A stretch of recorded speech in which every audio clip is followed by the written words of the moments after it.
کیا صورت یوسف کی آیت نمبر 31 سے ماتم اور عزاداری کا ثبوت لے سکتے ہیں؟ سنیے جواب قرآن و حدیث کی روشنی میں۔ السلام علیکم ورحمۃ اللہ۔ گرامی قدر، سورہ یوسف آیت نمبر 31، اس کا جو مطلب بیان کیا جا رہا ہے یہ بھی بالکل غلط۔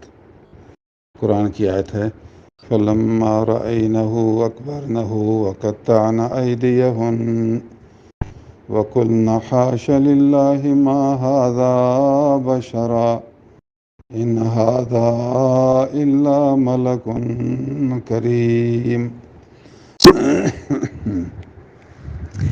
جب مصر کی عورتوں نے یوسف علیہ السلام کو دیکھا، فَلَمَّا رَأَيْنَهُ أَكْبَرْنَهُ، بہت زیادہ اعلیٰ درجے کا خوبصورت پایا اس کو،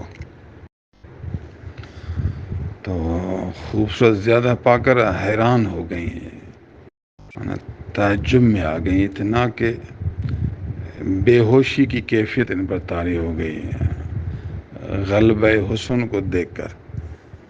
وَقُلْنَ حَاشَ وَقَطَّعْنَ أَيْدِيَهُنَّ، بے ہوشی میں آ کر انہوں نے اپنی انگلیاں کاٹ دیں۔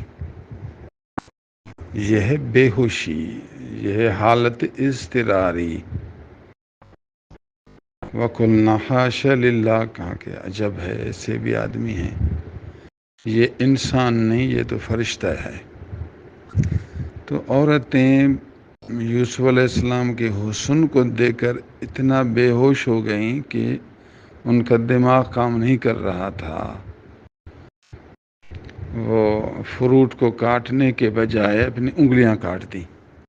تو یہ ہے بے ہوشی کی حالت۔ جہاں ماتم کہاں ہے،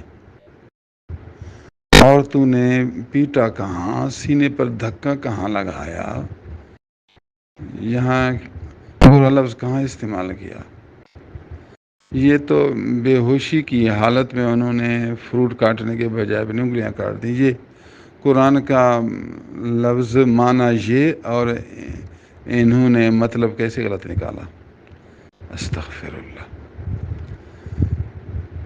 بالفعل ان کو کہو کہ آپ کو اگر محبت ہے تو پھر آپ محبت میں بے ہوشی میں آ گئے۔ ایک تو آپ کو بے ہوشی نہیں، نمبر دو محبت نہیں، آپ تو غم میں پیٹ رہے ہیں، محبت میں تو نہیں۔ نمبر دو آپ بے ہوش نہیں ہیں، ہے تو سارا غلط۔ اگر فرض کرو پھر بھی اپنی انگلیاں کاٹو، آپ سینے پر دھکا کیوں مار رہے ہیں، چہرے پر دھکا کیوں مار رہے ہیں، ماتم آپ کیوں کر رہے ہیں؟ قرآن کا مطلب ترجمہ کہاں اور ان کا استدلال کہاں، استغفر اللہ۔